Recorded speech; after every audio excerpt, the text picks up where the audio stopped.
No olvides suscribirte a tu canal Cristiano Imprudente y compartir este video para que YouTube sugiera este contenido a otros. Esta es la cuarta parte, el estudio introductorio de Fe Razonable.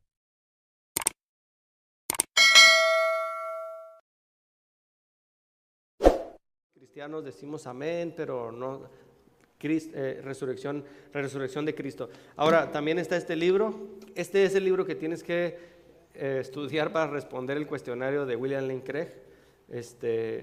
No les digo que no lo compren, pero si lo van a comprar, no se desanimen porque viene bastante, se me hace un libro muy pesado para digerir.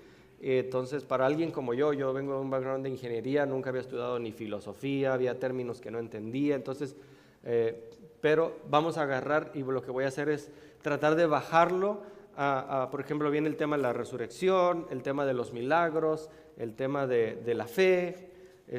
También se los quiero pasar, ese sí no lo presto porque me lo firmó William Lane Craig, entonces ahí viene en la primera hoja. Y vamos a hablar de la evolución.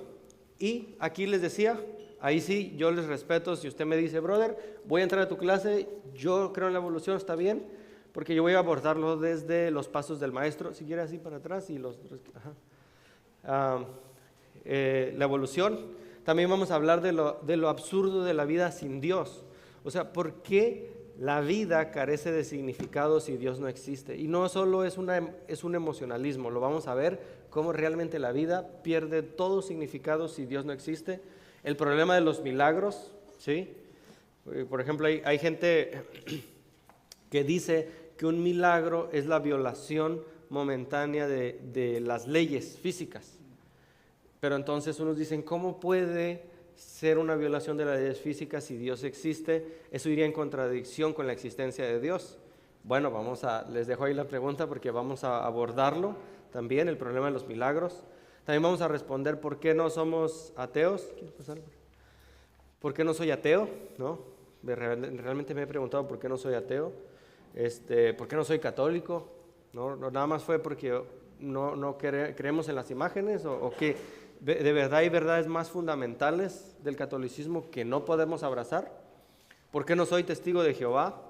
¿No? Esas personas que ni siquiera necesitas ir a buscarlas van a tocar a tu puerta y o corremos y nos escondemos o les abrimos la puerta. Y déjenme decirles, hermanos, sea que lo hagas porque quieres compartirles o sea que lo hagas porque quieres que después de hablar no te vuelvan a visitar, este estudio te va a funcionar, porque ¿sabes qué va a suceder cuando respondas a ellos y les traigas unas verdades que los van a dejar en shock? Van a marcar tu casa, no volver a visitar. Y esas son, ¿por qué no soy testigo de Jehová? Y vamos a ver algunos temas de cristología, verdades esenciales de la cristología. ¿Quién es Cristo? ¿No? Y temas, ¿qué es la unión hipostática? Estos términos que suenan muy como fuertes, pero que si no entendemos, hermanos, si no entendemos qué creen los unicitarios, qué creen los trinitarios, por qué soy unitario, por qué soy trinitario, entonces las verdades cristológicas y de este tema que se llama cristología también, y muchos otros temas más, ¿no? Siguiente. Entonces, ya hasta aquí hemos visto qué es la apologética cristiana, ¿no? Ya creo que hasta aquí ya tenemos como un entendimiento de qué es la apologética, pero queremos ver qué no es la apologética cristiana. Siguiente. Entonces, existe dos vertientes, apologética ofensiva y apologética defensiva. Y no, ninguna de las dos significa golpear a la gente con un guante, ¿no? La primera te dice, la ofensiva es presentar un caso positivo en favor de las verdades cristianas o las verdades de la fe cristiana, ¿no? Presentas un caso positivo, ¿por qué deberías creer en esto? Perdón. Y la apologética defensiva, que busca refutar y nulificar objeciones contra las verdades de la fe cristiana, ¿no? ¿Okay? Entonces, hay estos dos tipos. En una buscas presentar buenas razones para creer que el cristianismo es verdadero, y en la defensiva buscas presentar buenas razones para no creer en esas objeciones. O sea, no es suficiente solo con decir, por esto soy cristiano, sino también saber, por eso no soy ateo, ¿no? Son dos cuestiones que a veces como que se confunden. Una te dice qué creer y por qué, y otra te dice qué no deberías creer, pero ambas son necesarias, ¿no? Ok, siguiente diapositiva. Ahora, estos como a grandes rasgos, tampoco se necesitan aprender todo, ¿no? Pero está la apologética ofensiva y defensiva. Una está desde la teología natural, es decir, podemos ser deístas. ¿Saben qué es el deísmo? ¿Cuál es la diferencia entre teísmo, deísmo, cristianismo? Algunas verdades esenciales. Para el parecido al teísmo, que también nosotros no somos deístas. Después les voy a decir la diferencia, porque no somos deístas, somos teístas, pero dentro de esa gama de teístas está el cristianismo. Y tenemos que saber por qué creemos en un solo Dios. ¿Por qué? Porque también la teología natural puede llevar a alguien simplemente a la creencia de un Dios, ¿no? Ajá. El deísmo no sería la creencia de un ser superior, pero inaccesible de conocer o de tener una relación con él. Gracias, ahí está la diferencia. De hecho, muchos de ellos decían que era imposible acceder a Dios. No podías tener un Dios personal. O sea, imagínense, los judíos eran como una vez al año y nomás el sumo sacerdote, y ojalá y saliera vivo, porque pues si no, búsquense a otro. Pero para ellos eran, imagínense, en la mente de un judío, en la mente de un griego, que también Sócrates, fue llevado a juicio por pervertir a los jóvenes, por decirles que había un solo Dios.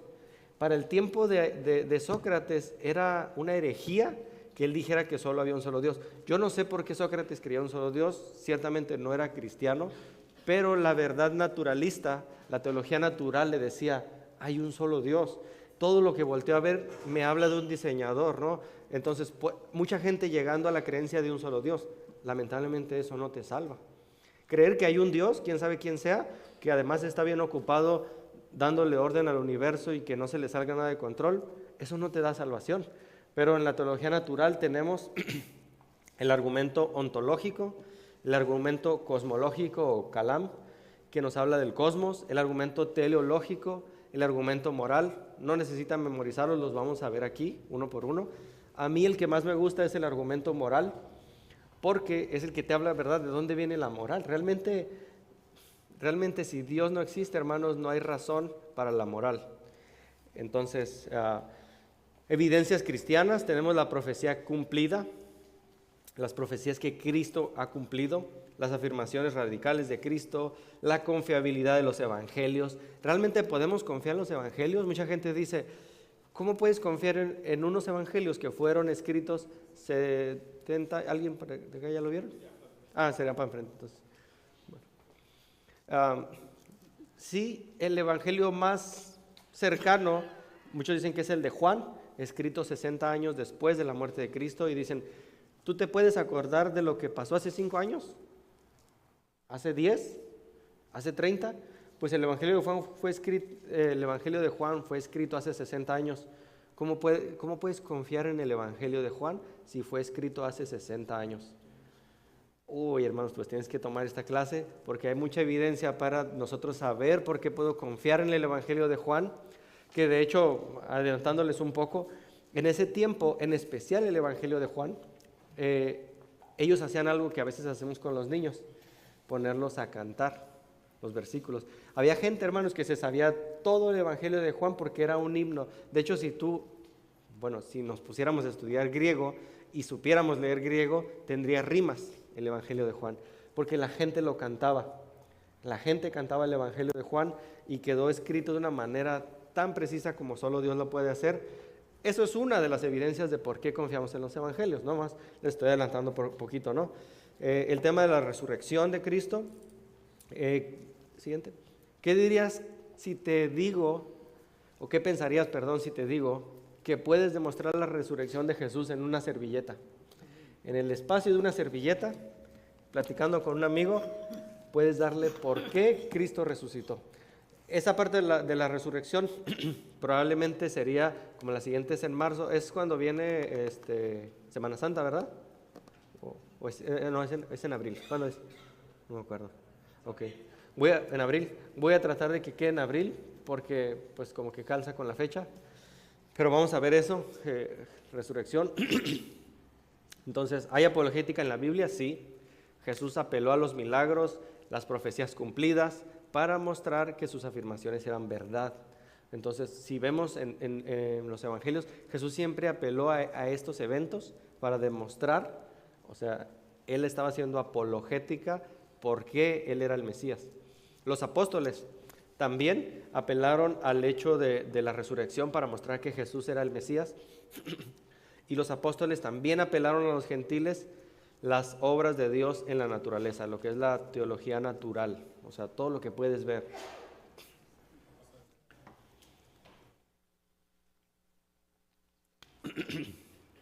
¿Alguien que me ayude a leer ese, por favor? No, dale. Sí.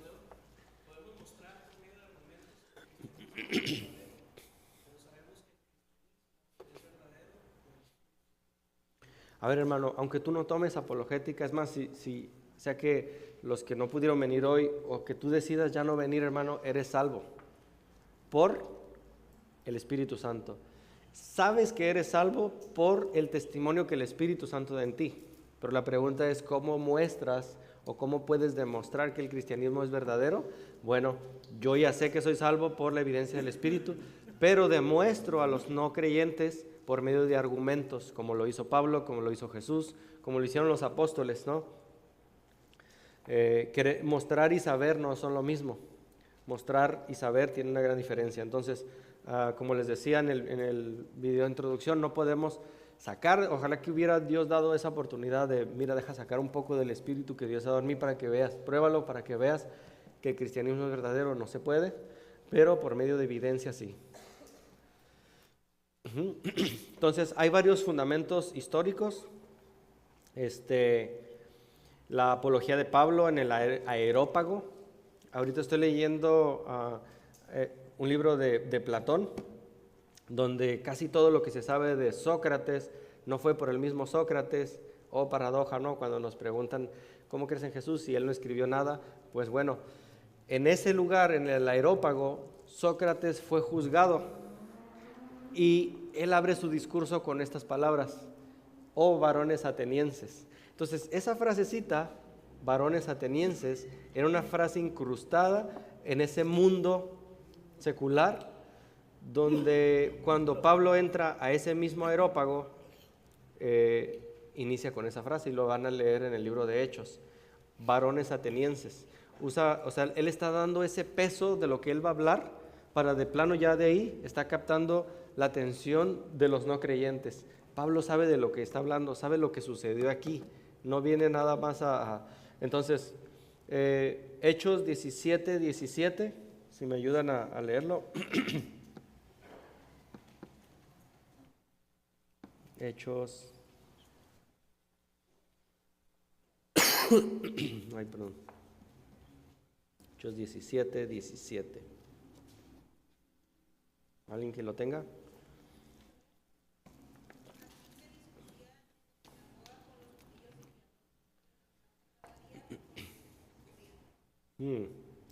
Entonces vean lo que hacía Pablo. Discutía en la sinagoga, o sea, en el lugar donde se reunían los judíos, iba y dice, discutía en la sinagoga con los judíos y piadosos, y en la plaza cada día con los que concurrían, ¿no? Entonces, ¿hay apologética en la Biblia? Sí. ¿Me ayuda ahí mismo con el 19, hermana? Versículo 19.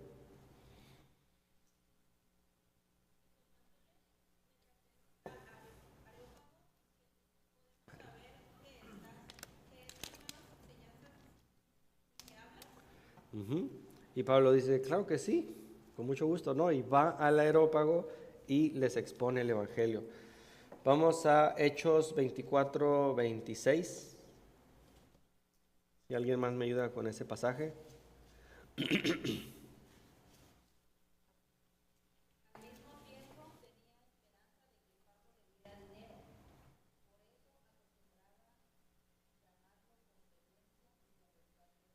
Ujú. Entonces a Pablo era un personaje que lo traían todo el tiempo para conversar con él, para saber de esas verdades que ellos decían al Dios no conocido. A lo mejor no estamos adorando un Dios que aquí nos hace falta y tal vez lo estamos ofendiendo, ¿no? Entonces ellos tenían al Dios no conocido, ¿no? Entonces también tenemos a los padres de la iglesia primitiva, como destacados apologistas, Justino Mártir, Ireneo, Tertuliano. Pero eso es al inicio pues digamos, de la Reforma, ¿no? Pero en el siglo XX, siglo XXI, tenemos reconocidos apologistas cristianos. C.S. Lewis, ¿cuántos han leído o visto las Narnia, ¿no? Las crónicas de Narnia? Pero ese es uno de los libros que tiene C.S. Lewis. Tiene un montón de libros, cartas del diablo a su sobrino, creo que se llama, algo así. Está muy bueno también ese libro, pero C.S. Lewis era un acérrimo intelectual ateo y después de convertirse ahora nos entrega estas obras. Norman Geisler, Ravi Zacharias, Frank Turek, Lee Strobel, ¿no? El caso de Cristo, hasta hay una película, ojalá puedan un día también leer alguno de esos. Josh McDowell, que también su hijo Sean McDowell tiene bastantes buenos libros. John Lennox y J.P. Moreland. Entonces, regresamos ahí a Hechos 17, 2 y 3. Vean, Pablo, como acostumbraba, fue a ellos. O sea, era una costumbre en Pablo. Fue a ellos y por 3 días de reposo discutió con ellos, declarando y exponiendo por medio de las Escrituras que era necesario que Cristo padeciese y resucitase de los muertos, y que Jesús, a quien yo os anuncio, decía él, es el Cristo. Él es el Cristo. Entonces Pablo iba y discutía. Ahora esta palabra discutir puede sonar molesta hoy en día para el mundo cristiano, ¿no? Donde discutir es malo. Bueno, discutir de la manera bíblica, como vimos en 1 de Pedro 3:15, ¿no? Así lo hacía Pablo.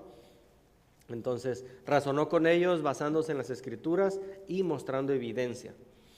Ahora hemos visto también que fe, como dice la Escritura, es lo que se espera, lo que no se ve, pero fe también es tener razones suficientes para creer.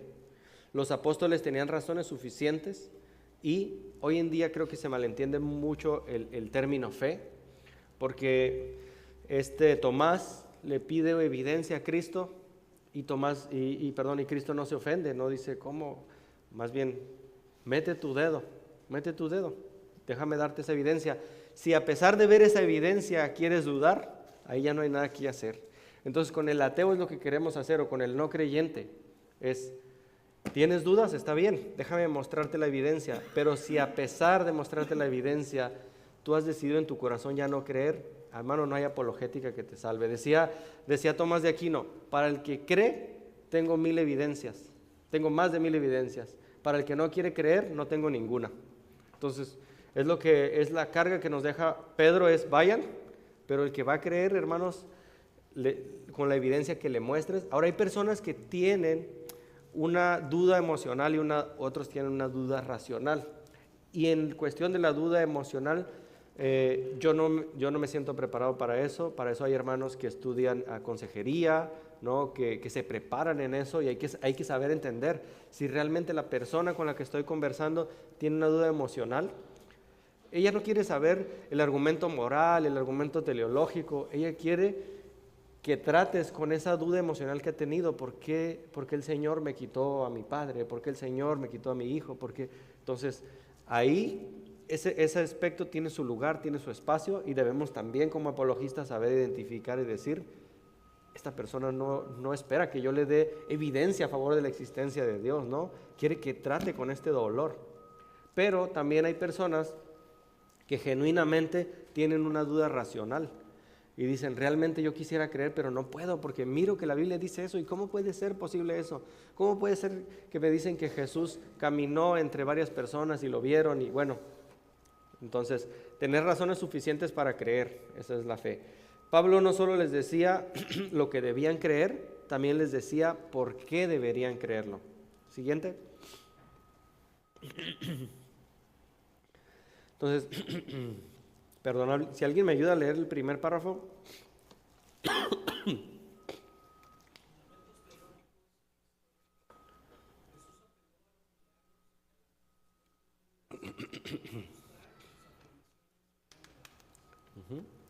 Y el siguiente pasaje es Primera de Pedro, ¿no? Que ya hemos visto. Más bien, santifiquen su corazón a Cristo como Señor y estén siempre preparados, ¿no?